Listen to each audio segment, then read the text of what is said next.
Hi guys, আমি যে মানে মহিলাখিনি বিহু কাটো মই আগৰ ভিডিঅ'টো কৈ আহিছোঁ যে আজি আমি বিহুৰ খুঁটা পুতা হ'ল।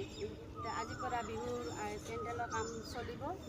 আপোনালোকে আমাৰ ভিডিঅ'টো ভাল লাগিলে লাইক কৰিব, শ্বেয়াৰ কৰিব, কমেণ্ট কৰিব। গম পাইছে আমি মহিলাখিনি বিহু পাতোঁ আৰু অলৰেডি মই আগৰ ভিডিঅ'ত কৈছোঁৱে যে চৈতৰ মাহত আমি গোটেইখিনি চাফা চুফা কৰি আমি আৰু মহিলাখিনি মানে কালেকশ্যনত যোৱা হয়। গতিকে এমাহ ধৰি আমি কালেকশ্যনত গ'লোঁ। যোৱাৰ পিছত আজি আমি বিহুৰ মানে খুঁটা পুতিলোঁ।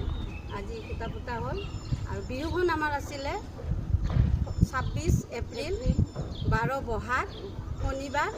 আমাৰ সাংস্কৃতিক শোভাযাত্ৰা আছে, ৰাতিপুৱা আছে যাত্ৰা, তাৰপিছত আমাৰ ভেকশ্যন আছে। আপোনালোকে সহায় সহযোগিতা কৰিলে আমাৰ ভাল লাগিব। পতাকা উত্তোলনো আছে আমাৰ, আপোনালোকে আহিব আমাৰ বিহুত, আহিলে ভাল লাগিব। আৰু এই ভিডিঅ'টো চাই আপোনালোকৰ যদি ভাল লাগে, ইয়াত হয়তো কিবা কওঁতে মোৰ ভুল হ'ব পাৰে, তাৰ কাৰণে আপোনালোকে মোক কমেণ্টত জনাব, শ্বেয়াৰ কৰিব, লাইক কৰিব, কমেণ্ট কৰিব।